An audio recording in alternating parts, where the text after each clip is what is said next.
और अब परवाह देश की के दूसरे भाग में देखिए जिनपिंग का हृदय परिवर्तन कैसे हो गया या फिर ये उनकी मजबूरी है। भारत चीन दोस्ती की इनसाइड स्टोरी अब आपको बताते हैं। आज वो हुआ जिसका इंतजार 2020 के बाद से हो रहा था। रूस के कजान शहर में प्रधानमंत्री नरेंद्र मोदी और चीन के राष्ट्रपति शी जिनपिंग के बीच द्विपक्षीय बातचीत हुई। 2020 में गलवान झड़प के बाद दोनों नेताओं के बीच ये पहली बायलैटरल थी। कजान में हुए ब्रिक्स सम्मेलन में हर वक्त रूस के राष्ट्रपति व्लादिमीर पुतिन, प्रधानमंत्री मोदी और शी जिनपिंग के बीच किसी पुल की तरह दिखाई दिए। भारत और चीन के बीच तनाव का पहाड़ कुछ हद तक टूट गया, लेकिन यह मुमकिन कैसे हुआ और क्या चीन पर अब भी भरोसा किया जा सकता है? देखिए ये स्पेशल रिपोर्ट।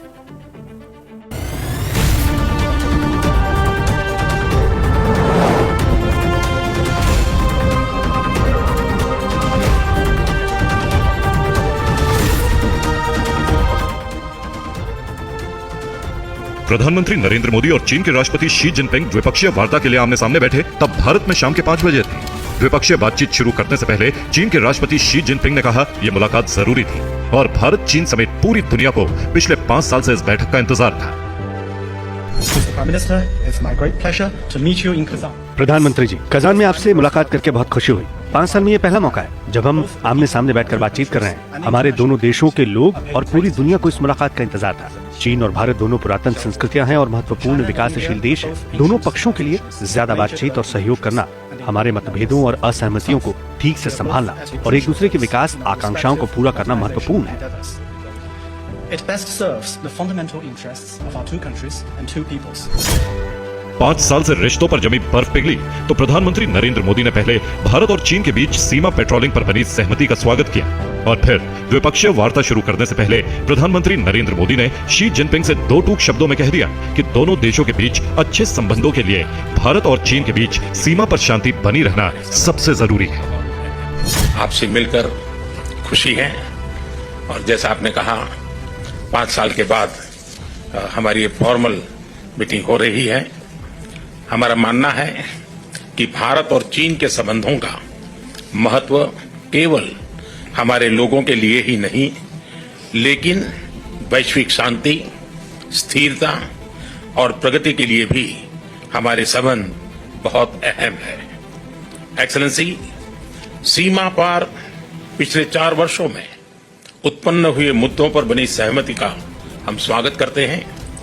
सीमा पर शांति और स्थिरता बनाए रखना हमारी प्राथमिकता रहनी चाहिए।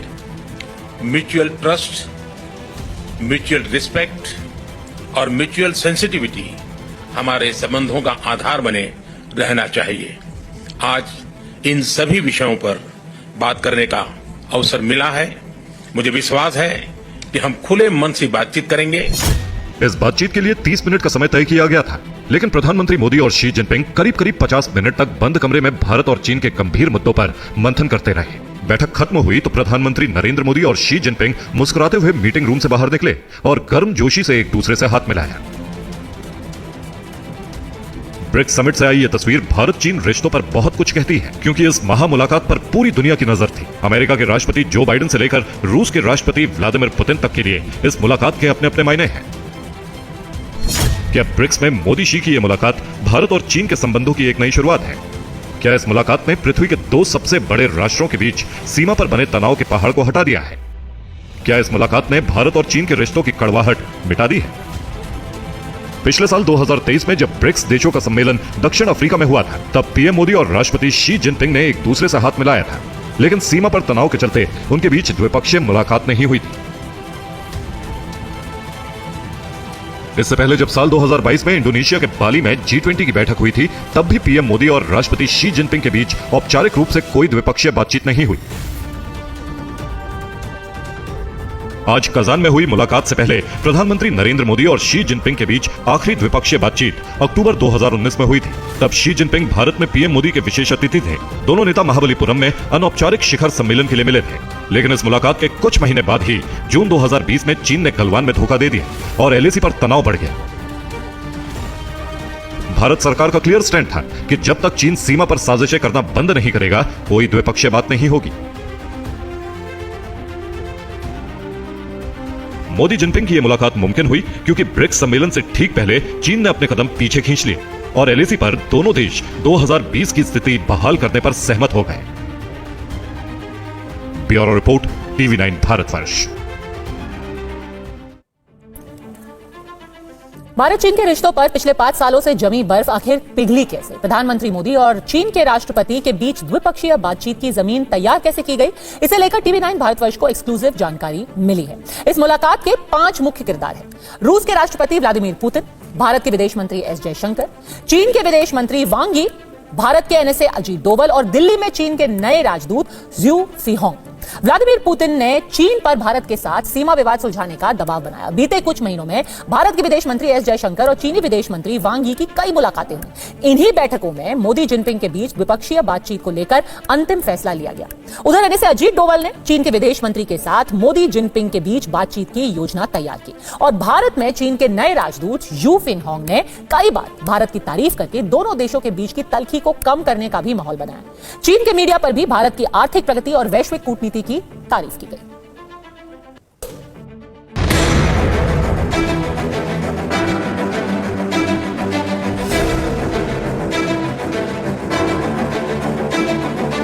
चीन ने LAC पर 2 कदम पीछे हटाए तो भारत ने भी 2 कदम आगे बढ़कर चीन के साथ द्विपक्षीय बातचीत शुरू कर दी। लेकिन सवाल यह है कि 5 साल बाद चीन LAC पर समझौते के लिए तैयार कैसे हुआ? क्या चीन का झुकना उसकी मजबूरी है या कजान में चीनी राष्ट्रपति के हंसते चेहरे के पीछे चीन की कोई चाल हो सकती है? इतिहास गवाह है कि चीन पर भरोसा करना हमेशा भारत पर भारी पड़ा है। इसलिए चीन को ठीक तरह से हैंडल करने में इस बार भारत सरकार ने कोई जल्दबाजी नहीं दिखाई।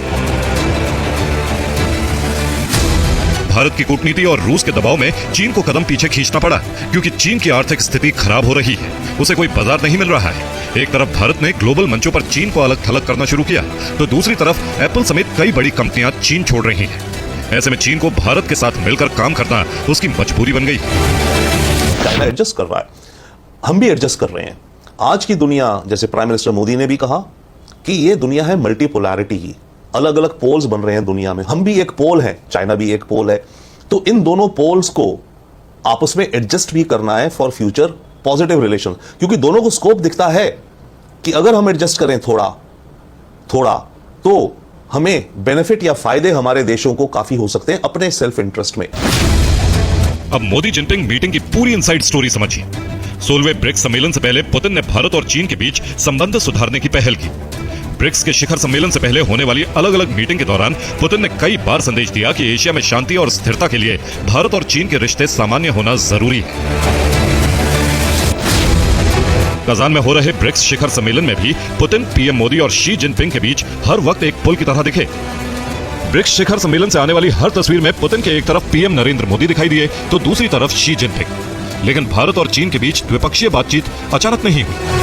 मैं नरेंद्र दामोदर दास मोदी, प्रधानमंत्री नरेंद्र मोदी ने तीसरी बार सत्ता में आने के बाद चीन के साथ संबंध सुधारने के स्पष्ट संकेत दिए। सबसे पहले भारत और चीन के बीच सीमा विवाद सुलझाने के लिए गंभीर प्रयास हुए। पिछले 5 साल में प्रधानमंत्री मोदी और शी जिनपिंग के बीच कोई शिखर वार्ता तो नहीं हुई, लेकिन दोनों देशों के बीच माहौल सुधारने के लिए कूटनीतिक प्रयास भी कभी खत्म नहीं हुए। इसी साल जुलाई में कजाकिस्तान की राजधानी आस्ताना में भारत के विदेश मंत्री एस जयशंकर और चीनी विदेश मंत्री वांग यी की मुलाकात हुई। इस मुलाकात ने कूटनीतिक मोर्चे पर बड़ा काम किया। संबंध बहाली की बात आगे बढ़ी। फिर जुलाई में लाओस में दोनों देशों के विदेश मंत्री एक बार फिर मिले। इसी बैठक में मोदी जिनपिंग के बीच द्विपक्षीय बातचीत को लेकर फैसला हो गया। लेकिन ये बातचीत कब होगी, कैसे होगी, इसकी तैयारी भारत के NSA अजीत डोवल और चीनी विदेश मंत्री वांग यी ने की। सकारात्मक माहौल बनाने के लिए चीन के राजदूत ने भी लगातार भारत के समर्थन में बात की। दूसरी तरफ विदेश मंत्री जयशंकर ने भी कई मौके पर कहा कि चीन के साथ गलवान के बाद बड़े सीमा विवाद का 75% या उससे ज्यादा समाधान हो चुका है। लेकिन अब बारी 100% समाधान की थी। दोनों देशों की सेनाएं 2020 वाली स्थिति पर जाने को सहमत हो गई तो प्रधानमंत्री मोदी और चीन के राष्ट्रपति शी जिनपिंग की मुलाकात भी मुमकिन होगी। Bureau report, TV9 Bharatvarsh. America और नेटो देशों का डर यह है कि अगर पश्चिम और मिडिल ईस्ट में फैले तनाव के बीच भारत, रूस, चीन तीनों एक हो गए तो वैश्विक राजनीति 360 डिग्री घूम जाएगी और दुनिया का शक्ति संतुलन पूरी तरीके से बदल सकता है। रूस में हुए ब्रिक्स सम्मेलन में व्लादिमीर पुतिन काफी हद तक अमेरिका और नेटो देशों को डराने में कामयाब तो रहे हैं। कजान में दुनिया ने पुतिन का पावर शो कैसे देखा, देखिए ये रिपोर्ट।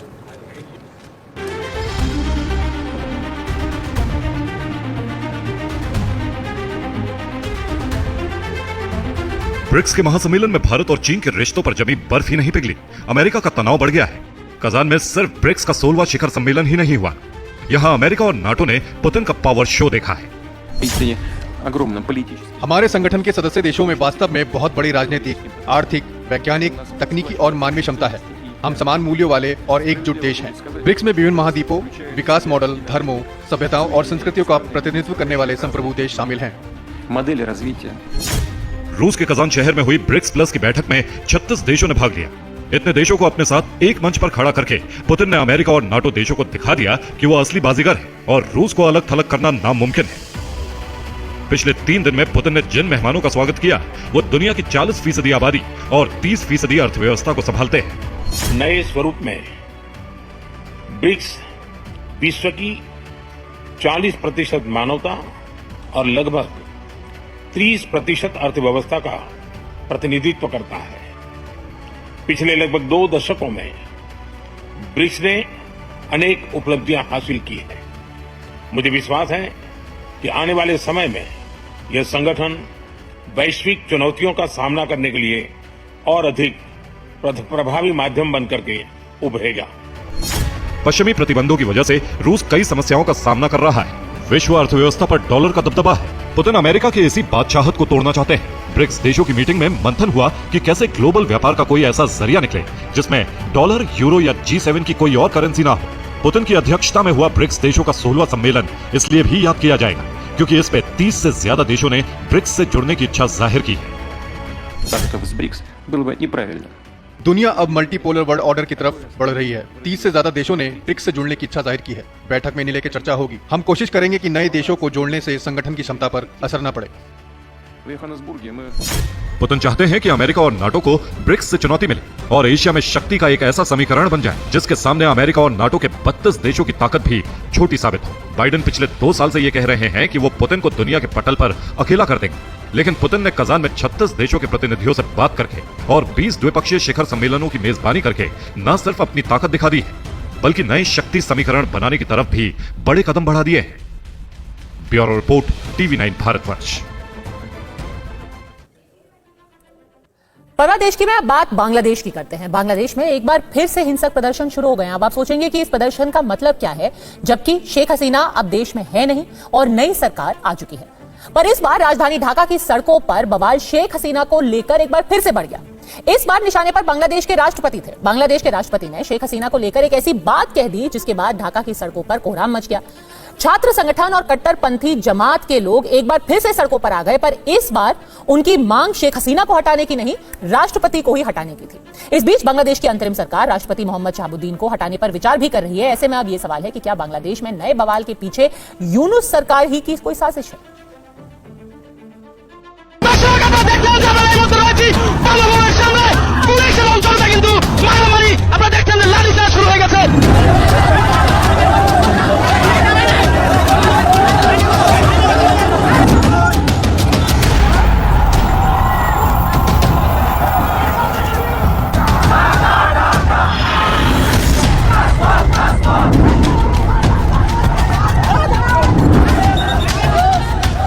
बांग्लादेश की ये तस्वीरें आखिर क्या कह रही हैं?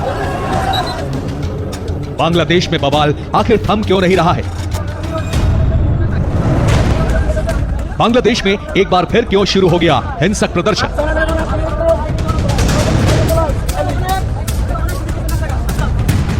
क्या बांग्लादेश में आए दिन विरोध प्रदर्शन इस देश की नियति बन गई है? जो शेख हसीना के तख्ता पलट के बाद से ही मुल्क में हमेशा इमरजेंसी जैसे हालात बन रहे हैं।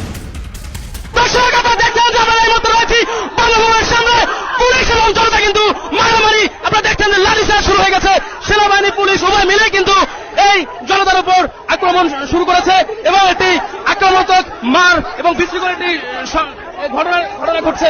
আপনারা দেখছেন আমরা এই মুহূর্তে রয়েছি বঙ্গভবনের সামনে।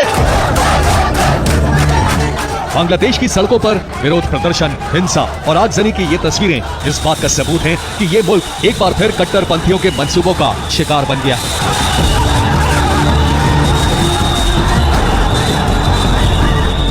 बांग्लादेश की राजधानी ढाका की सड़कों पर इस हिंसक प्रदर्शन की सूत्रधार क्या यूनुस सरकार ही है?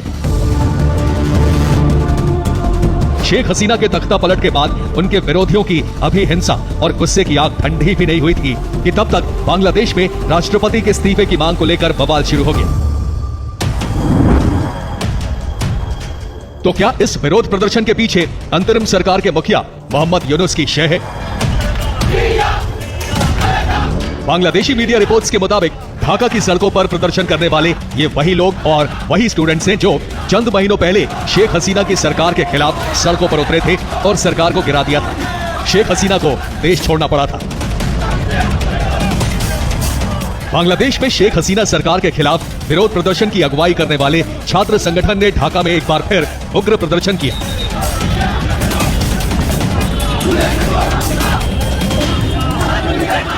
राजधानी ढाका में हजारों लोग राष्ट्रपति भवन के सामने इकट्ठा हुए। प्रदर्शनकारियों ने नारेबाजी की।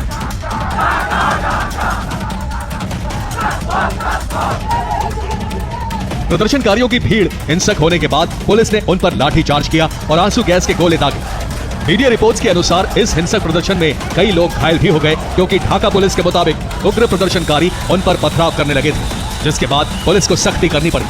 लेकिन प्रदर्शनकारी यहीं तक नहीं रुके। उन्होंने ढाका यूनिवर्सिटी से लेकर राष्ट्रपति आवास का भी घेराव किया और हिंसा की।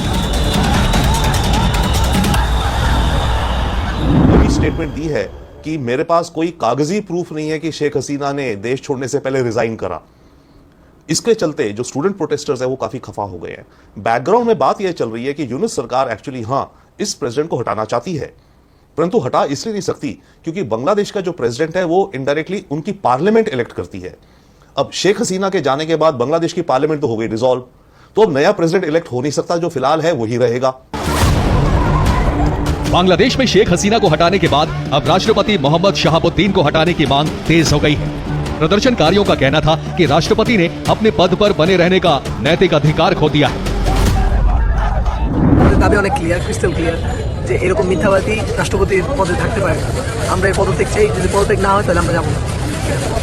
তো আমরা চাই না যে অন্য দেশের নাগরিক আমাদের দেশের রাষ্ট্রপতি হোক। আমরা এমন একজন রাষ্ট্রপতিকে চাই যিনি আমাদের দেশের নাগরিক হবেন, অন্য কোনো দেশের নাগরিক হবেন না, যার শয়ন স্বপন যার কর্ম সবকিছু এই বাংলাদেশকে ঘিরেই থাকবে। আমরা এমন একজন রাষ্ট্রপতি চাই। अब आपको इस विरोध प्रदर्शन के पीछे का बैकग्राउंड समझाते हैं। ये आखिर ढाका में ये बवाल किस बात को लेकर शुरू हुआ? हाल ही में बांग्लादेश के राष्ट्रपति ने अपदस्थ प्रधानमंत्री शेख हसीना के इस्तीफे को लेकर टिप्पणी की थी। राष्ट्रपति मोहम्मद शहाबुद्दीन ने कहा था कि उनके पास शेख हसीना के इस्तीफे का कोई दस्तावेजी सबूत नहीं है। इस बयान से नाराज प्रदर्शनकारियों ने राष्ट्रपति मोहम्मद शहाबुद्दीन को हटाने की मांग की। शेख हसीना पर टिप्पणी करने की वजह से अब राष्ट्रपति मोहम्मद शहाबुद्दीन की कुर्सी भी खतरे में पड़ गई है। देखिए, शेख हसीना प्राइम मिनिस्टर थी, इतना प्रोटेस्ट हुआ कि उसको अपनी सत्ता, अपना घर छोड़ के इमीडिएट भागना पड़ा। अब प्रेसिडेंट जिस तरह की स्टेटमेंट्स दे रहा है, अभी तो छोटी मोटी, अभी तो कुछ मात्र कुछ 200, 400, 500 स्टूडेंट्स प्रोटेस्ट कर रहे हैं उसके खिलाफ, बट अगर ये प्रोटेस्ट बढ़ गई तो प्रेसिडेंट पर प्रेशर आ सकता है कि आप सत्ता से स्टेप डाउन करो। बांग्लादेश के राष्ट्रपति के बयानों के अनुसार अगर उनके पास शेख हसीना का इस्तीफा नहीं है तो जाहिर है शेख हसीना निर्वासित प्रधानमंत्री कहलाएंगी। इसी बात से शेख हसीना के विरोधी और कट्टरपंथी जमातें चिढ़ी हुई हैं। तो क्या यह माना जाए कि बांग्लादेश में इस नई हिंसा के पीछे मोहम्मद यूनुस की अंतरिम सरकार का हाथ है? क्योंकि अगर शेख हसीना निर्वासित प्रधानमंत्री हैं तो जाहिर है इससे मोहम्मद यूनुस की मुश्किलें बढ़ सकती हैं। शेख हसीना के समर्थक भी मोहम्मद यूनुस की अंतरिम सरकार से मोर्चा लेने के लिए चुनौती दे रहे हैं। मीडिया रिपोर्ट्स के मुताबिक बांग्लादेश के राष्ट्रपति मोहम्मद शहाबुद्दीन के बयानों के बाद बदले हुए घटनाक्रम के बीच शेख हसीना के समर्थक ढाका यूनिवर्सिटी में प्रदर्शन करते दिखे। शेख हसीना के समर्थकों की ये तस्वीरें बांग्लादेश में वायरल हैं। तस्वीरों में शेख हसीना के समर्थक मुंह पर काली पट्टी बांधे नजर आए। वो शेख हसीना की देश वापसी की मांग कर रहे थे और यूनुस सरकार को हटाने की गुहार लगा रहे थे। ऐसे में साफ जाहिर है कि बांग्लादेश में एक बार फिर शेख हसीना के समर्थकों और यूनुस समर्थकों के बीच टकराव बढ़ता दिख रहा है।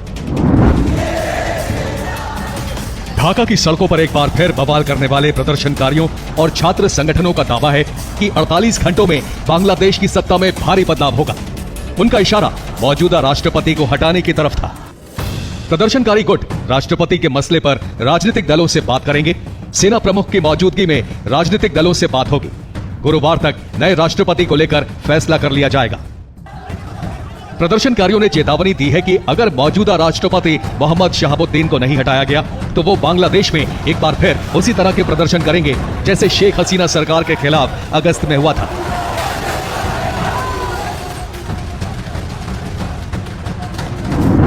शेख हसीना ने अगस्त में बांग्लादेश छोड़ने के बाद से भारत में शरण ले रखी है, लेकिन उनकी वजह से एक बार फिर बांग्लादेश में उबाल है। सवाल है कि नए हालात के बीच शेख हसीना क्या करेंगी। कैसे सरकारी मशीनरी ताना बाना चलाना है, परंतु इसका शेख हसीना को कोई फायदा नहीं होने वाला, क्योंकि ग्राउंड ओपिनियन और ग्राउंड सपोर्ट जो है वो शेख हसीना के पैरों तले टोटल निकल चुका है। शेख हसीना ने राष्ट्रपति को इस्तीफा। आज के लिए बस इतना ही। कल फिर से मुलाकात होगी 9:50 पर। करेंगे परवाह देश की।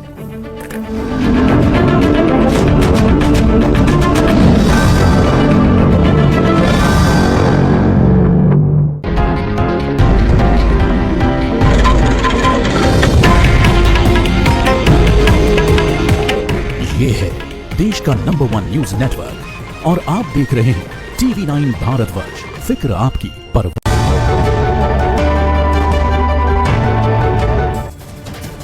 आज कजान में पीएम मोदी और चीन के राष्ट्रपति शी जिनपिंग की मुलाकात होगी। ब्रिक्स समिट के दौरान द्विपक्षीय वार्ता होगी।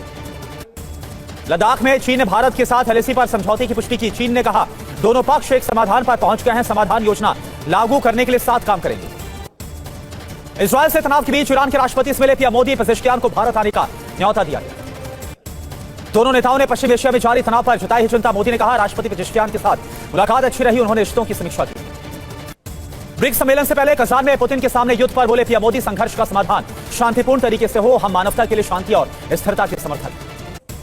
पीएम मोदी ने कहा कि रूस यूक्रेन संघर्ष को लेकर हर संभव मदद को तैयार, शांति स्थिरता की बहाली का समर्थन करते हैं, भारत अपने पुराने रुख पर कायम। ब्रिक्स समिट में पहुंचे पीएम मोदी का औपचारिक स्वागत हुआ। राष्ट्रपति पुतिन ने गले लगाकर पीएम मोदी का औपचारिक स्वागत किया। पीएम मोदी के दौरे को लेकर विदेश सचिव विक्रम मिस्री ने कहा कि कजान के साथ भारत के पुराने संबंध, भारतीय समुदाय ने किया है भव्य स्वागत। दिसंबर महीने में रूस जाएंगे राजनाथ सिंह, रूसी रक्षा मंत्री से मुलाकात करेंगे। INS तुशिल को नौसेना में शामिल करने को लेकर अहम दौरा। आज वायनाड से नामांकन दाखिल करेंगे प्रियंका गांधी। नामांकन से पहले अंकारा में रक्षा मंत्री प्रीति रघुनंदन सुपर। फिक्र आपकी, परवाह देश की।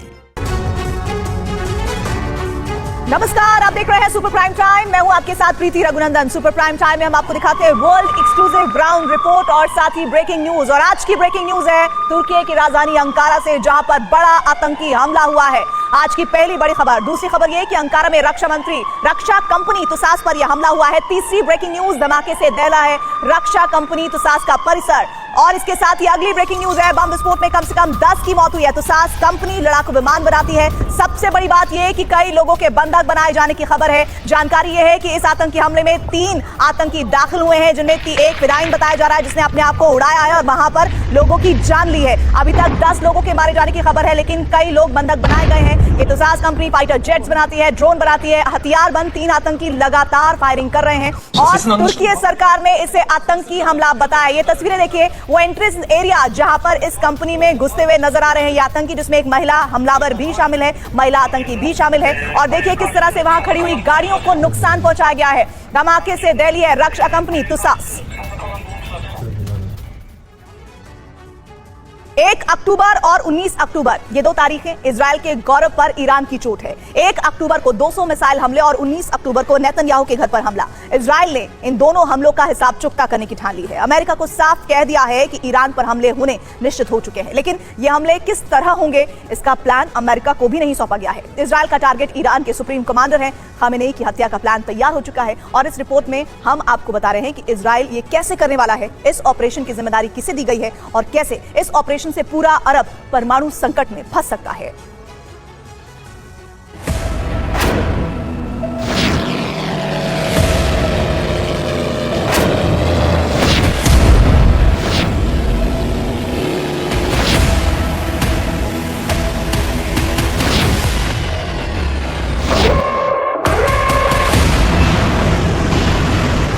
उन्नीस अक्टूबर को इजरायल के केसारिया में इजरायली प्रधानमंत्री बेंजामिन नेतन्याहू के घर पर ड्रोन हमला हुआ।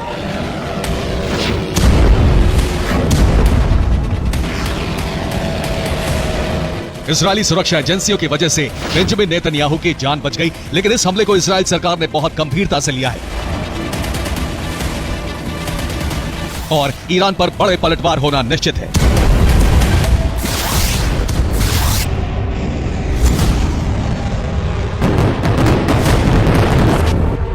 इस बात के संकेत मिले हैं अमेरिका के विदेश मंत्री एंथनी ब्लिंकन और बेंजामिन नेतन्याहू की मुलाकात से।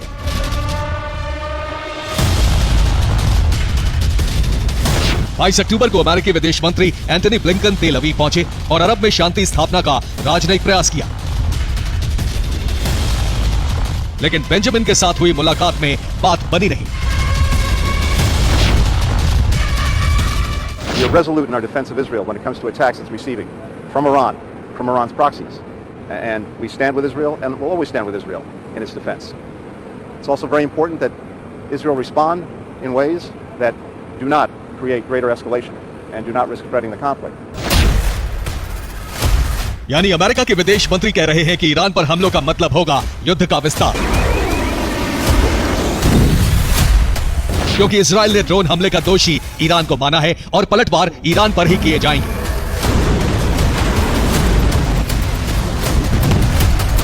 इसी जंग को रुकवाने के लिए ब्लिंकन तेल अवीव पहुंचे, लेकिन बेंजामिन ने साफ इनकार कर दिया।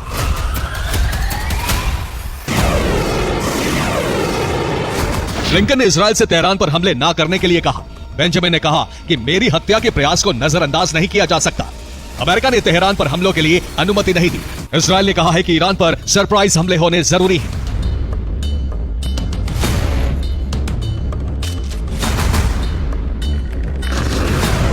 यानी अमेरिका से अनुमति न मिलने के बाद भी इजराइल ईरान पर हमले करने को तैयार है।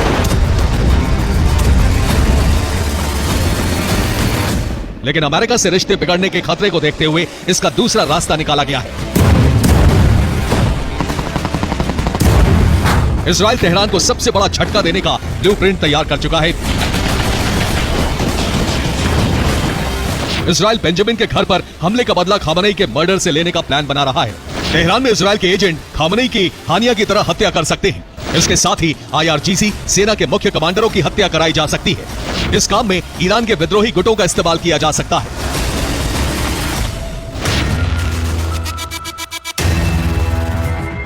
ईरान के करीब करीब हर विभाग में इजराइल के एजेंट सक्रिय हैं और इसके साथ ही ईरान में चलने वाले कई विद्रोही संगठन भी खामनेई की हत्या कराना चाहते हैं,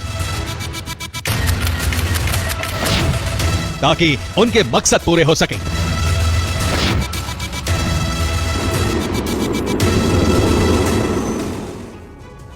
ईरान के अलग अलग इलाकों में कई विद्रोही गुट सक्रिय हैं। इनमें पहला है MEK। इसे People's Mujahideen Organization of Iran के नाम से भी जाना जाता है। 1979 की क्रांति में MEK संगठन IRGC के साथ था। IRGC के मतभेद के बाद 1980 की जंग में इसने इराक का साथ दिया। साल 2000 में ऑपरेशन बर्मन के तहत इसने ईरानी सुप्रीम लीडर के दफ्तर पर मोटार हमला किया था। दूसरा गुट है PDKI, जिसे the democratic party of Iranian Kurdistan कहा जाता है। ये ईरानी सत्ता के खिलाफ हथियार उठाने वाला कुर्दिश गुट है। तीसरा गुट है PJAK, जिसे कुर्दिस्तान की फ्री लाइफ पार्टी कहा जाता है। कुर्दिस्तान और करमेन शाह में ये गुट सरकारी संस्थानों पर हमला करता रहता है। चौथा गुट है जैश अल अदल। ये बलोच गुट 2012 में शुरू हुआ था। बलोच विद्रोहियों का सबसे बड़ा गुट फिलहाल यही है। इस गुट का मुखिया अब्दुल मलिक मुल्ला जाहिद है। पांचवा गुट है अहवाजी अरब ग्रुप्स। ये गुट खुजेस्तान प्रांत को ईरान से आजाद कराना चाहता है। छठवां गुट है ASMLA। ये ईरान में अरबिस्तान की स्थापना के लिए हथियार उठाने वाला गुट है। इन गुटों को ईरान विरोधी कई देशों का समर्थन मिलता है, जैसे MEK को इजराइल और US का समर्थन है। फंड और हथियार इन्हीं दोनों देशों से मिलते हैं। PJAK को भी इजराइल और US से ही फंड और हथियार दिए जाते हैं, ताकि तेहरान के रेजिस्टेंस ऑफ एक्सिस का जवाब तैयार किया जा सके। बलोच गुट जैश अल अदल को ईरान में सक्रिय रहने के लिए पाकिस्तान का समर्थन मिलता है। ASMLA और अहवाजी अरब ग्रुप्स को सऊदी अरब और UAE का समर्थन मिलता है, क्योंकि ये अरब मूल के हैं और सऊदी ईरान से हूती का बदला इन्हीं ग्रुप्स के जरिए लेना चाहता है।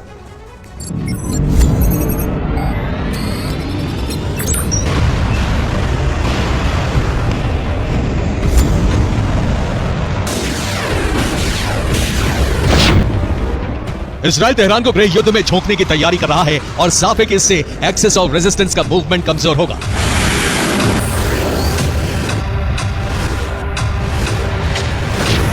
इसीलिए हिजबुल्लाह ने ड्रोन हमले की जिम्मेदारी ली है।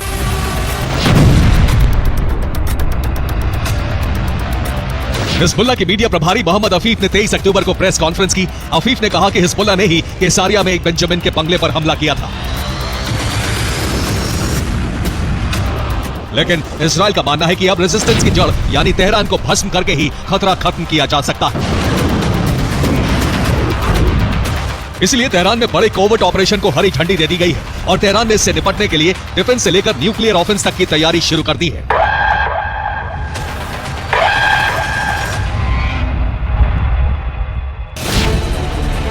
ईरान अपने परमाणु संयंत्रों के आसपास डिफेंस सिस्टम की तैनाती बढ़ा रहा है। इसके साथ ही गैस रिज रिफाइनरियों पर भी डिफेंस सिस्टम बढ़ाए जा रहे हैं। खामनेई के घर और दफ्तर की सुरक्षा में रूसी डिफेंस सिस्टम लगाए गए हैं। ये वही पंजशीर और S-300 डिफेंस सिस्टम हैं जो पुतिन की सुरक्षा में तैनात रहते हैं।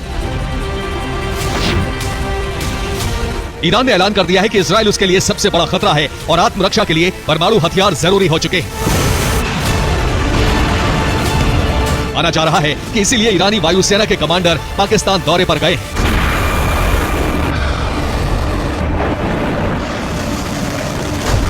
ईरानी वायुसेना के ब्रिगेडियर जनरल वाहिदी एक डेलीगेशन के साथ इस्लामाबाद पहुंचे हैं। वो नूर खान एयरबेस इस्लामाबाद में ठहरे हैं। माना जा रहा है कि ईरान पाकिस्तान के बीच परमाणु तकनीक का सौदा हो चुका है।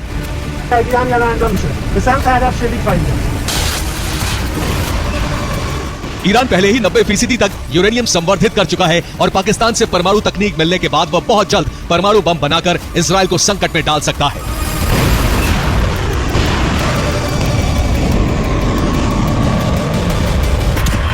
Bureau report, TV9 Bharatvarsh.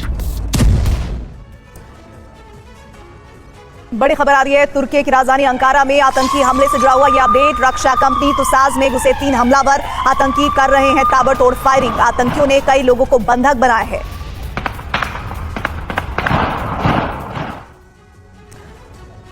तो जिस तरह से आतंकियों ने तुर्की को दहला दिया, उसी तरह हिजबुल्लाह और हूती ने इजराइल की राजधानी तेल अवीव में विनाश की बड़ी आग भड़का दी। तेल अवीव में सिर्फ 12 घंटे के अंदर 2 बड़े और खतरनाक हमले हो गए। यह हमला हिजबुल्लाह और हूती ने किया। हूती ने तो अब तेल अवीव को हाइपरसोनिक मिसाइलों से दहलाना शुरू कर दिया। हूती ने हाइपरसोनिक मिसाइलों से हमले तब शुरू किए जब हिजबुल्लाह के नंबर 2 सैफुद्दीन की मौत की पुष्टि हो गई।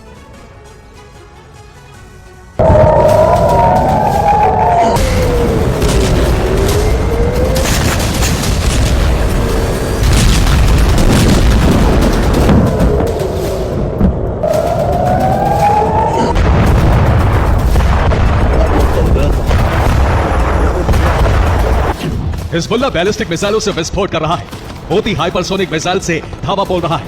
इराक के इस्लामिक रेजिस्टेंस ड्रोन की बरसात कर रहे हैं। हमास रॉकेट से हाहाकार मचा रहा है और इसी के साथ इजराइल की राजधानी तेल अवीव के संहार का खतरनाक दौर शुरू हो गया है।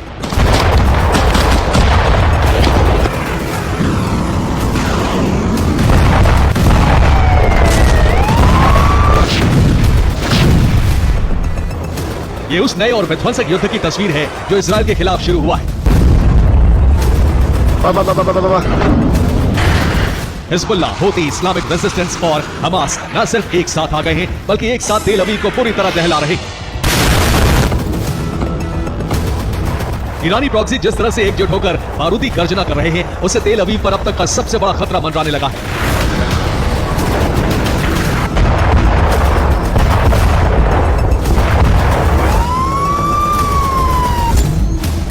इजराइल के होम कमांड ने अगले आदेश तक तेल अवीव में आपातकाल घोषित कर दिया है। बड़े खतरे को देखते हुए तेल अवीव के लोगों को बंकर में रहने की सख्त हिदायत दी गई है।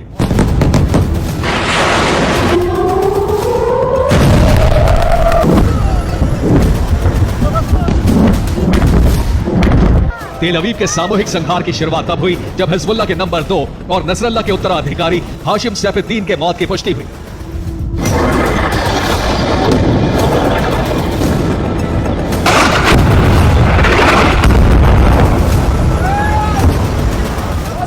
सैफुद्दीन का शव उसी जगह मिला है जहां नसरल्लाह मारा गया था।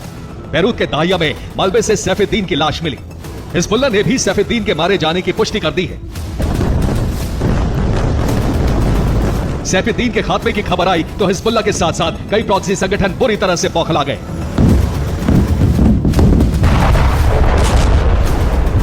और इसी के साथ तेल अवीव के अस्तित्व को मिटाने का मिसाइल मिशन लॉन्च हो गया।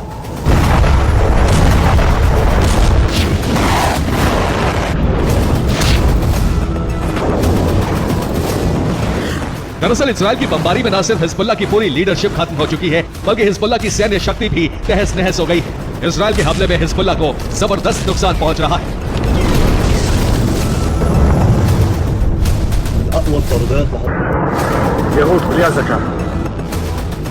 ऐसे में हिजबुल्लाह को बचाने के लिए, उसके बैकअप के लिए हूती समेत कई प्रॉक्सी संगठन आ गए। ईरानी प्रॉक्सी का प्राइम टारगेट है इजराइल की राजधानी तेल अवीव। सैफुद्दीन के मारे जाने से सबसे ज्यादा आग बबूला हिजबुल्लाह और हूती। हिजबुल्लाह तेल अवीव को बैलिस्टिक मिसाइलों से दहला रहा है, तो हूती हाइपरसोनिक मिसाइलों से हमले कर रहा है। यह पहली बार है जब तेल अवीव में हूती ने हाइपरसोनिक मिसाइल से हमला किया है।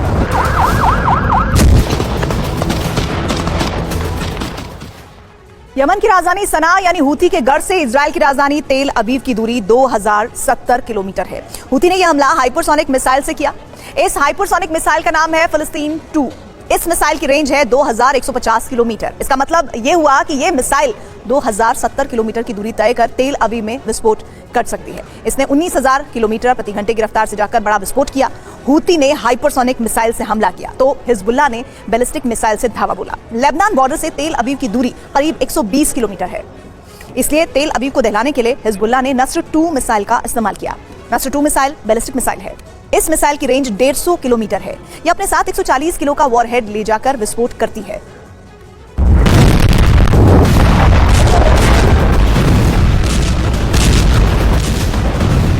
पिछले 3 दिनों से तेल अवीव पर लगातार विध्वंसक हमले हो रहे हैं। पिछले 12 घंटों में तेल अवीव को 2 बार दहलाने की 2 बड़ी कोशिशें हुई। यह कोशिश हूती और हिजबुल्लाह ने की। हूती और हिजबुल्लाह का दावा है कि तेल अवीव में उनके हमले सफल रहे।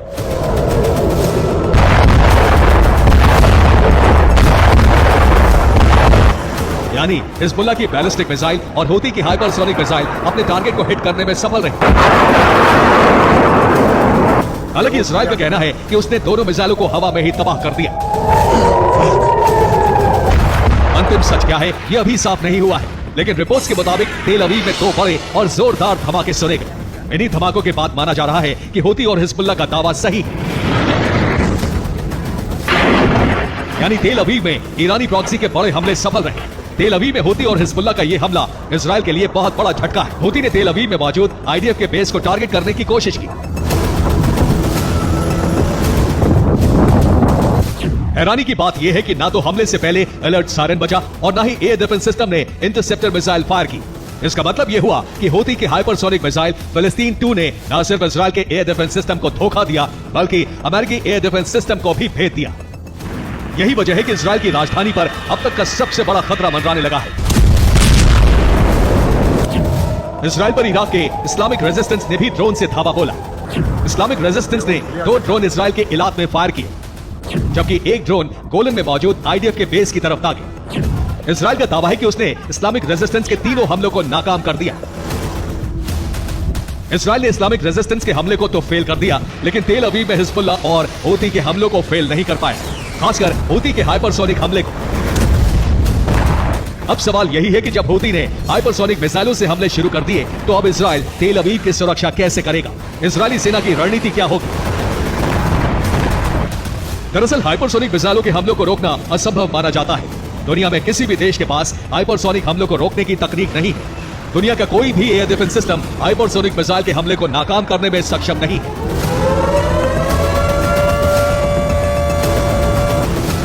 कई बार दावा किया गया है कि सिर्फ अमेरिका का पैट्रियट ही ऐसे हमलों को 1-2 बार रोक पाया है, वो भी इत्तेफाक से।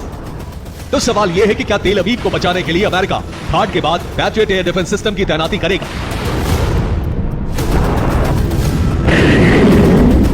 उससे बड़ा सवाल यह है कि क्या पैट्रियट हूती के हाइपरसोनिक हमलों को रोक पाएगा? ये वो सवाल हैं जिसका जवाब आने वाले चंद दिनों में मिलेगा। Bureau report, TV9 Bharatvarsh.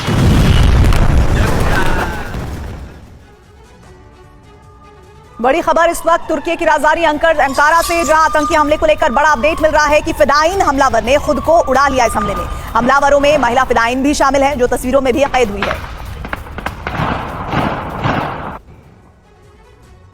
Hezbollah के संपूर्ण संहार के लिए इजराइल ने हमले का पैटर्न बदल दिया है। अब ग्राउंड ऑपरेशन के अलावा इजराइल हिजबुल्लाह के नेवल बेस पर भी प्रहार कर रहा है। यानी हिजबुल्लाह के मिलिट्री बेस और फाइनेंस सेंटर तबाह करने के बाद नेवल पोर्ट को टारगेट किया जा रहा है। इसके पीछे इजराइल का एक बड़ा प्लान है, क्योंकि लेबनान में हिजबुल्लाह के नेवल बेस पूर्वी भूमध्य सागर के पास उड़ते हैं, ठीक हमास की तरह। जैसे हमास के ठिकाने तबाह किए, वैसे ही हिजबुल्लाह के नेवल बेस खत्म किए जा रहे हैं।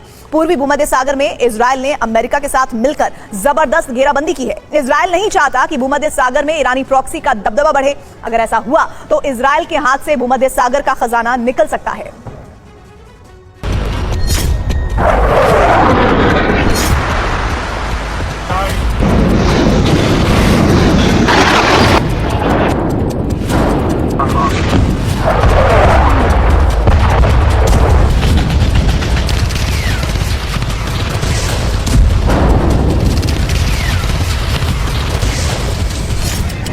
और इस तरह एक बिल्डिंग 3 सेकंड में खाक हो गई। बैरूत में मौजूद इस बिल्डिंग में हिजबुल्लाह का कमांड सेंटर बनाया जा रहा था, जैसे आईडीएफ की एयरफोर्स ने 3 सेकंड में खाक कर दिया। ये सिर्फ एक इमारत नहीं, बल्कि ऐसी दर्जनों इमारतें हैं जहां इजराइल ने भारी तबाही मचाई है।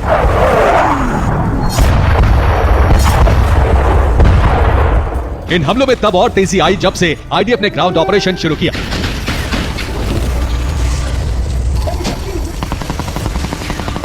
आईडीएफ के सैनिक रेकी करते हैं, घेराबंदी करते हैं, निशानदेही देते हैं और बाकी का काम इजरायली फाइटर जेट कर देते हैं।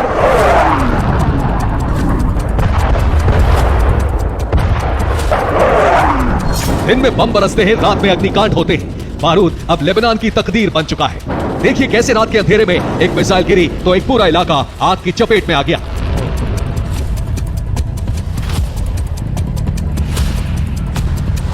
जिस इमारत पर मिसाइल गिरी थी वो पूरी तरह खाक हो गई।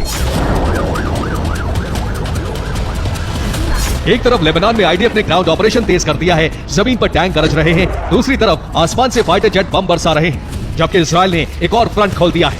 अब समंदर से लेबनान में मौजूद हिजबुल्लाह के ठिकानों पर हमले हो रहे हैं। ये ठिकाने पूर्वी भूमध्य सागर के पास किए जा रहे हैं। हमले करने के लिए इजराइल स्पेशल टास्क फोर्स बनाई गई है। इस वक्त इजराइल को सबसे बड़ा खतरा भूमध्य सागर की तरफ से है, क्योंकि इसी फ्रंट से हिजबुल्लाह के लड़ाके हमला कर रहे हैं। इजराइल के नेवल पोर्ट को निशाना बनाया जा रहा है। हिजबुल्लाह के अलावा गाजा लड़ाके भी हमले में शामिल हैं।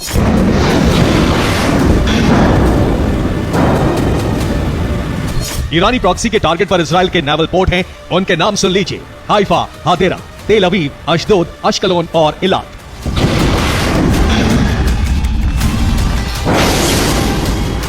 इनमें से पूर्वी भूमध्य सागर की तरफ पड़ने वाले 5 नेवल पोर्ट पर लगातार हमले किए जा रहे हैं।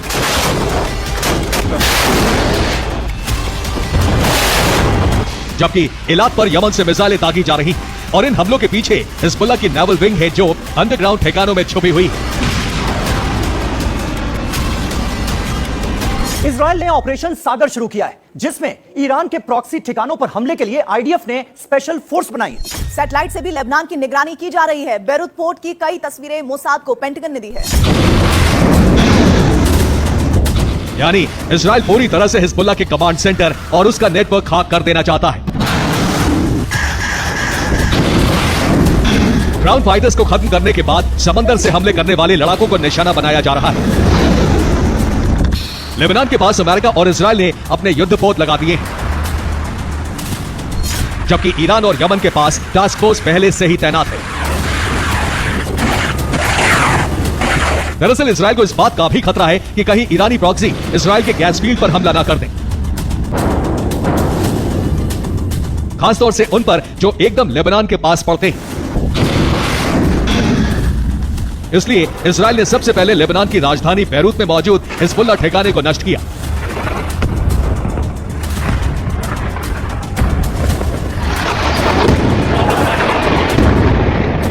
यानी अब भूमध्य सागर धड़क रहा है, जंग का नया एपिसेंटर बन चुका है। लेबनान में कभी भी बारूदी जलजला आ सकता है।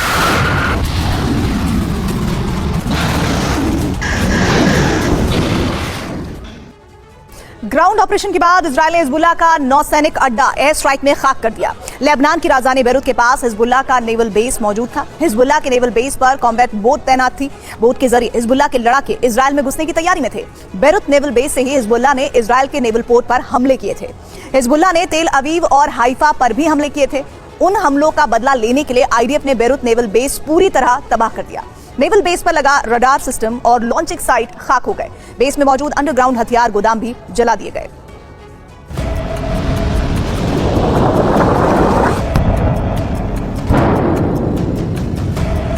सिर्फ बैरूत पोर्ट ही नहीं बल्कि लेबनान के दूसरे तटीय शहरों पर भी हमले शुरू कर दिए हैं।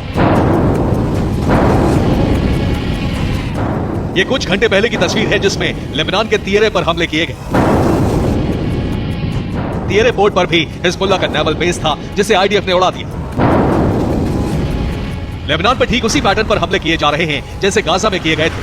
आईडीएफ ने ग्राउंड ऑपरेशन के बाद गाजा में भूमध्य सागर के पास वाले ठिकानों पर हमले किए। अब लेबनान में भी हिजबुल्लाह के नेवल बेस को उड़ाया जा रहा है। दरअसल इसके पीछे इजरायल का एक बड़ा मंसूबा है। भूमध्य सागर में मौजूद खजाने पर है इजरायल की नजर। गाजा की तरह लेबनान से हिजबुल्लाह का सफाया करने के बाद इजरायल भूमध्य सागर में बड़ा प्रोजेक्ट शुरू कर सकता है। भूमध्य सागर में फिलिस्तीन जल क्षेत्र में एक बड़ा नेचुरल गैस फील्ड है। माना जा रहा है इजरायल इसे अपने कब्जे में ले सकता है। इजरायल फिलिस्तीनी अथॉरिटी के बीच लंबे समय से इस गैस फील्ड को लेकर विवाद जारी है। गाजा पट्टी के सागर तट से 36 किलोमीटर दूर Gaza marine natural gas field है। ये सागर में 610 मीटर की गहराई में है।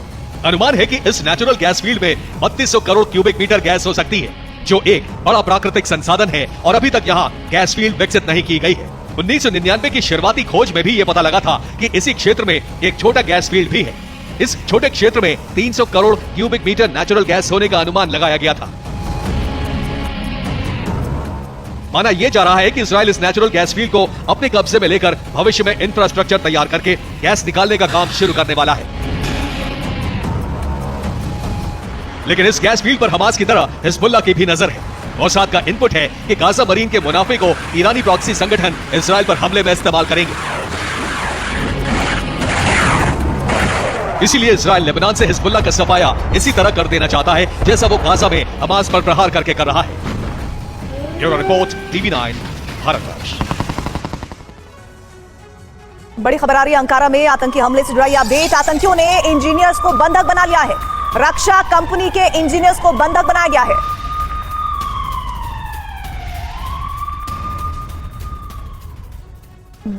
बेंजामिन नेतन्याहू ने संपूर्ण गाजा पर कब्जे का इरादा कर लिया। इजरायली राष्ट्रपति गाजा का इजरायल में विलय करने की तैयारी में है। हालांकि अमेरिका इसके खिलाफ है, लेकिन नेतन्याहू अमेरिकी फैसले को दरकिनार कर गाजा विलय की जिद पर अड़े हैं। दरअसल माना जा रहा है कि इजरायल बीते 1 साल से इस प्लान पर काम कर रहा है और अब वो अपने मिशन के आखिरी चरण में पहुंच चुका है, जहां से बेंजामिन वापस नहीं लौटना चाहते।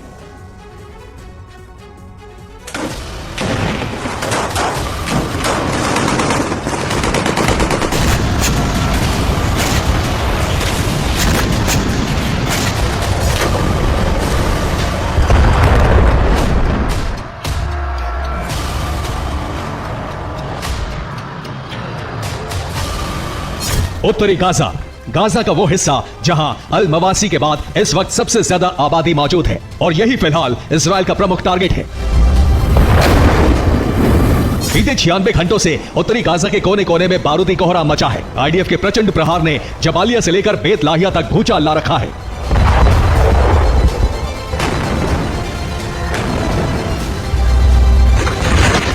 गाजा की तबाही के बीच अमेरिकी विदेश मंत्री एंटनी ब्लिंकन इजरायल पहुंच चुके हैं, जहां उन्होंने बेंजामिन नेतन्याहू से मुलाकात की। अगर इस मुलाकात में कुछ ऐसा हुआ जिसने बेंजामिन के संपूर्ण गाजा अधिग्रहण प्लान से पर्दा उठा दिया, सवाल उठ रहे हैं कि क्या वाकई इजरायली पीएम पूरे गाजा को इजरायल में मिलाने की तैयारी में है।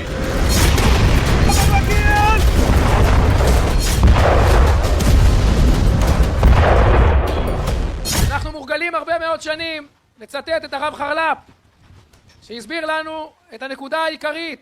כשמסתכלים איפה הגויים נלחמים, זאת הנקודה שדרכה הכל מתברר. इजरायली वित्त मंत्री का यह बयान 48 घंटे पुराना है, जिसमें उन्होंने संपूर्ण गाजा पर इजरायली बस्तियां बनाने का ऐलान किया था।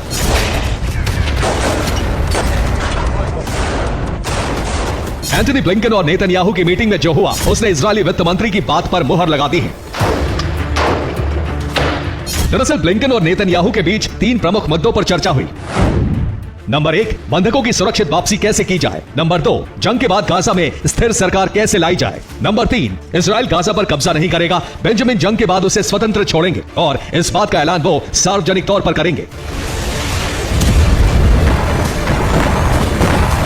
दावा है कि नेतन्याहू ने गाजा पर कब्जा नहीं करने की बात तो मानी, लेकिन इसका सार्वजनिक तौर पर ऐलान करने के मुद्दे पर चुप्पी साध ली।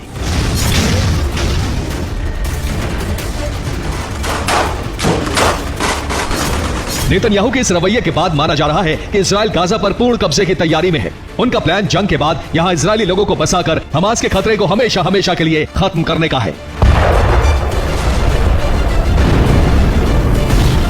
एक्सपर्ट्स की माने तो इजराइल ने इसका रोड मैप हाल फिलहाल में तैयार नहीं किया, बल्कि बीते साल 27 अक्टूबर को ग्राउंड ऑपरेशन शुरू करने से पहले संपूर्ण गाजा अधिग्रहण का खाका तैयार हो चुका था।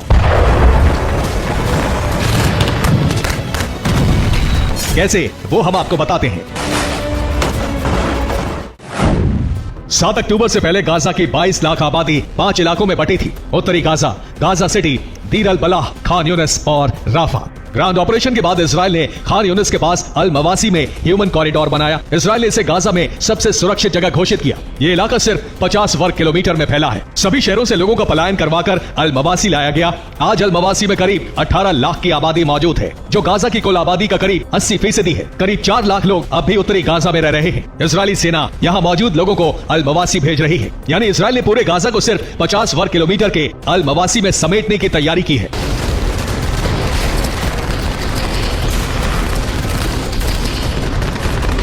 इजरायली सेना जल्द से जल्द उत्तरी गाजा के जबालिया और बेत लाहिया में मौजूद लोगों को अल मवासी भेजना चाहती है। इसीलिए लगातार इन इलाकों को टारगेट किया जा रहा है, ताकि डर कर लोग जल्द से जल्द शहर छोड़कर अल मवासी जाते रहें।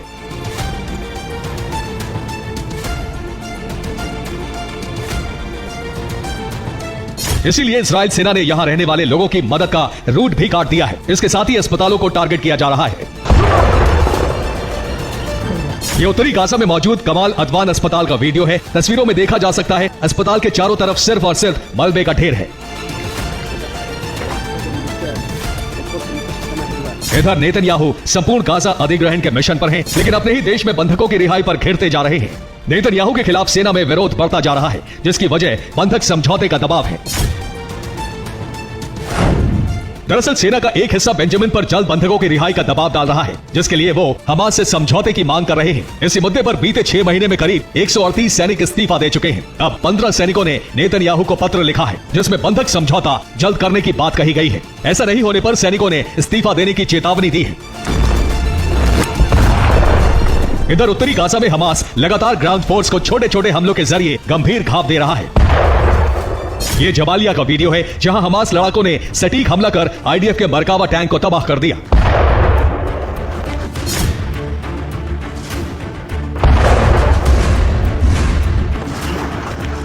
साफ है नेतन्याहू पर दबाव बढ़ता जा रहा है, लेकिन वो बिना गाजा पर कंट्रोल के जंग खत्म करना नहीं चाहते, जिसके लिए उन्हें उत्तरी गाजा खाली करवाना होगा, जो हमास के होते फिलहाल मुश्किल लग रहा है।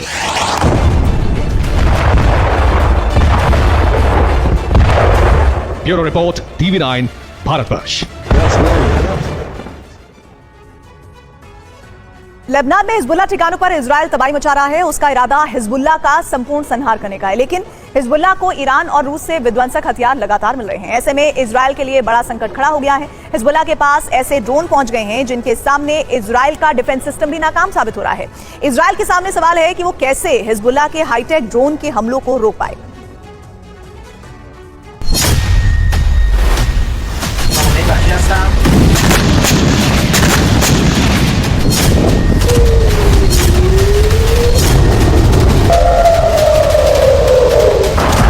इजरायल के एयर स्पेस में ईरानी प्रॉक्सी के ड्रोन ऐसे घूम रहे हैं जैसे परिंदे उड़ान भर रहे हैं।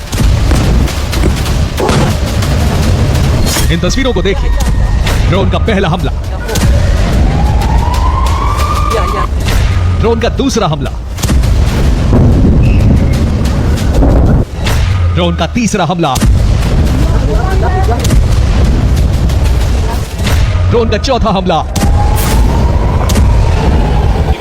और ड्रोन का 5वां हमला।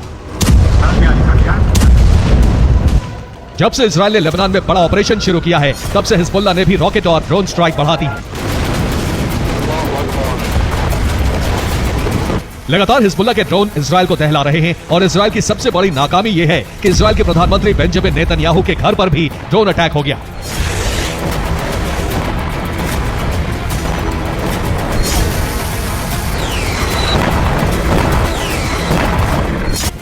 अब सवाल उठ रहा है, क्या इजराइल का डिफेंस सिस्टम पूरी तरह फेल हो चुका है? क्या आयरन डोम ड्रोन नहीं रोक पा रहा है? क्या हिजबुल्लाह नई तकनीक से ड्रोन बना रहा है जिसके सहारे वो इजरायली डिफेंस सिस्टम को आसानी से भेद रहा है? हाइफा से लेकर गैलीली तक हिजबुल्लाह के ड्रोन हमले हो रहे हैं, लेकिन आयरन डोम उन्हें इंटरसेप्ट नहीं कर पा रहा है।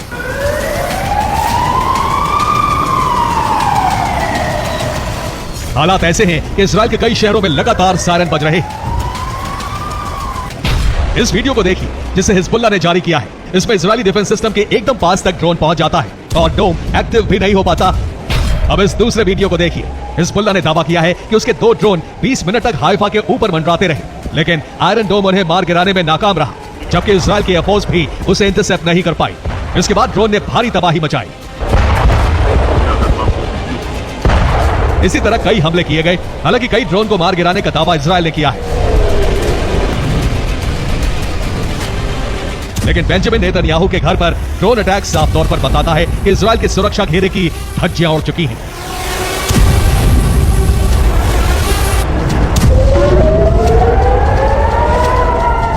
अब सवाल उठ रहा है, आखिर हिजबुल्लाह ने ऐसा कैसे किया? हो सकता है ईरान या फिर रूस से उसे नई तकनीक के ड्रोन मिल रहे हैं जो आयरन डोम को चकमा देने की क्षमता रखते हैं।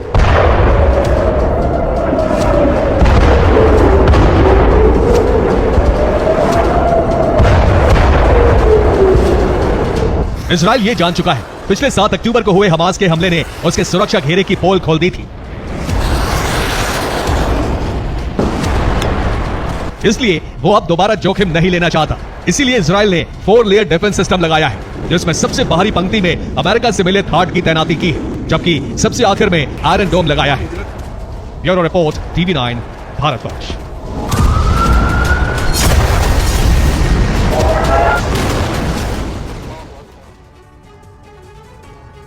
इजराइल में ईरानी प्रॉक्सी के हमलों को लेकर बहुत बड़ा और चौंकाने वाला खुलासा हुआ है। इजराइल में प्रॉक्सी के हमले इसलिए सफल हो रहे हैं क्योंकि इजराइल के अंदर ईरानी जासूसों का एक बड़ा जाल तैयार हो चुका है। खामेनेई के जासूसों की वजह से ही इजराइल के एयर डिफेंस सिस्टम नाकाम हो रहे हैं। इस बड़े षड्यंत्र के बारे में तब पता चला जब ईरान के 7 एजेंट गिरफ्तार हुए।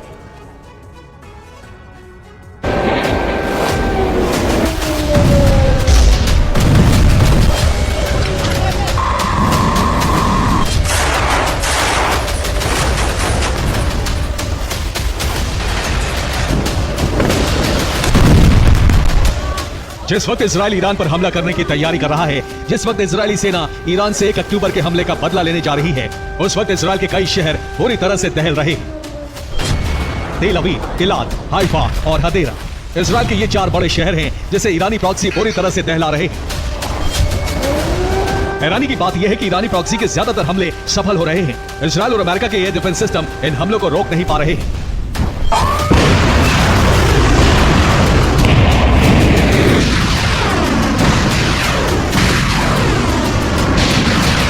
तो सवाल यही है कि क्या ईरान ने इजराइल के एयर डिफेंस सिस्टम की काट ढूंढ ली है? क्या इजराइल के एयर डिफेंस और रेडार सिस्टम हैक हो चुके हैं? अगर हाँ, तो इस मुश्किल काम को ईरान ने कैसे मुमकिन किया?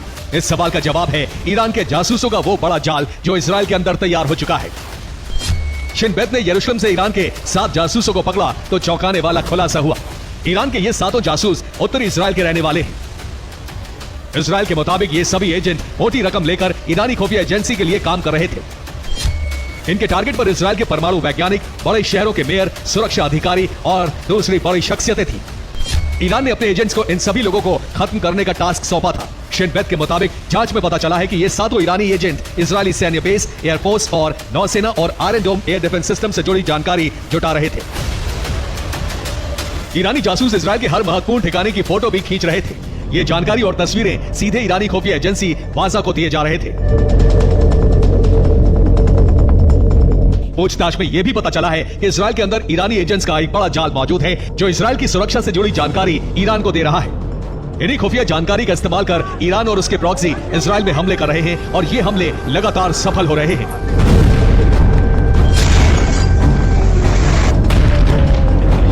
माना जा रहा है कि जासूसों से मिली जानकारी की मदद से ही ईरान ने इजरायली एयर डिफेंस सिस्टम की काट ढूंढ ली है। इसीलिए आजकल इजरायल के एयर डिफेंस सिस्टम बार बार फेल हो रहे हैं।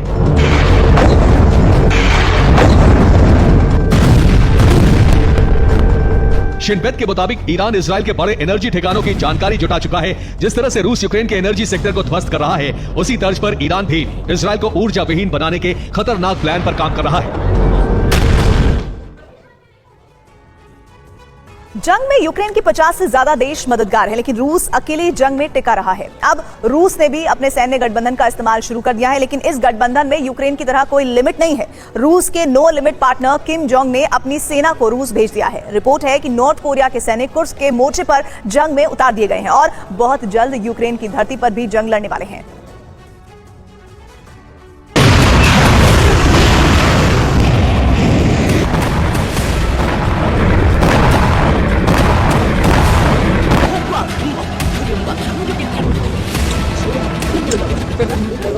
यूक्रेन की जंग में किम के सैनिक उतर चुके हैं। रूस की वर्दी पहने ये सैनिक उत्तर कोरिया के हैं और कोरियाई भाषा में बात कर रहे हैं।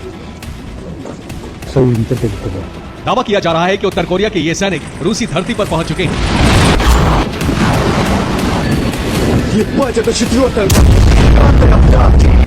यूक्रेन के राष्ट्रपति वोलोदिमीर ज़ेलेंस्की ने एक्स पोस्ट में इसका दावा किया है। ज़ेलेंस्की ने एक्स पोस्ट में लिखा है कि उत्तर कोरिया के सैनिक रूस पहुंच चुके हैं। यूक्रेन के पास रिपोर्ट है कि नॉर्थ कोरिया ने फौजियों की 2 ब्रिगेड रूस भेजी है। इन ब्रिगेड में कुल 12,000 सैनिक हैं जो 23 अक्टूबर की सुबह रूस पहुंचे। रिपोर्ट यह भी है कि इन सैनिकों को युद्ध के मोर्चे पर भेजा जा रहा है।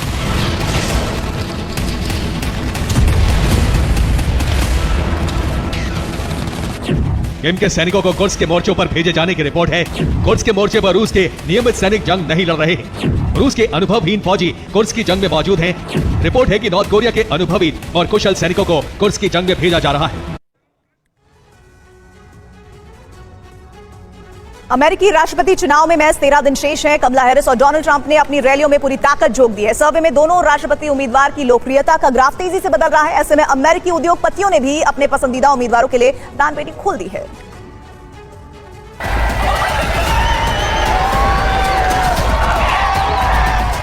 कमला हैरिस और डोनाल्ड ट्रंप की ताबड़तोड़ रैलियों के बीच अमेरिका का राष्ट्रपति चुनाव बेहद दिलचस्प मोड़ पर है, जिसकी वजह है पल पल बदलते अमेरिकी एजेंसियों के सर्वे, जिनमें डोनाल्ड ट्रंप अब तक काफी आगे नजर आ रही कमला हैरिस के काफी करीब पहुंच चुके हैं। एबीसी न्यूज और इप्सोस पोल के सर्वे के ताजा नतीजों में कमला हैरिस को 50%, जबकि डोनाल्ड ट्रंप को 48% वोट मिले हैं। यानी कमला हैरिस महज 2% वोटों से ही आगे हैं। वहीं 14 अक्टूबर के सर्वे में ये अंतर 6% का था। कमला हैरिस जहां 52% लोगों की पसंद थी, वहीं डोनाल्ड ट्रंप सिर्फ 46% की। सर्वे तो यही कहते हैं कि जैसे जैसे अमेरिकी राष्ट्रपति चुनाव करीब आ रहे हैं, वैसे वैसे वोटरों का मन बदल रहा है।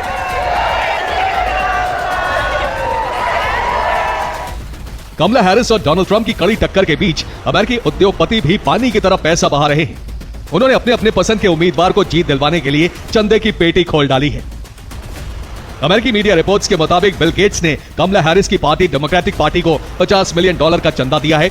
यह योगदान फ्यूचर फॉरवर्ड यूएसए एक्शन नामक संगठन की तरफ से दिया गया है।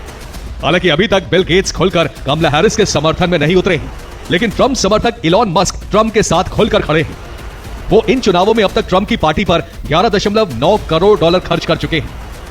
दरअसल बिल गेट्स जहां ट्रंप को पर्यावरण के लिए खतरा मानते हैं, वहीं इलॉन मस्क उन्हें एक ऐसे नेता के तौर पर देखते हैं जो अमेरिका को नई ऊंचाइयों पर ले जाने की क्षमता रखता है। ऐसे में अमेरिका के दोनों उद्योगपति अपने अपने पसंदीदा उम्मीदवार के लिए खुलकर पैसा बहा रहे हैं। Bureau report, TV9 Bharatvarsh.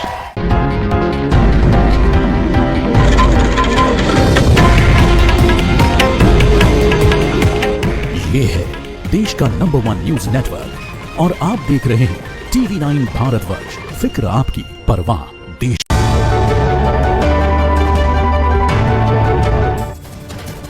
आज कज़ान में पीएम मोदी और चीन के राष्ट्रपति शी जिनपिंग की मुलाकात होगी। ब्रिक्स समिट के दौरान द्विपक्षीय वार्ता होगी।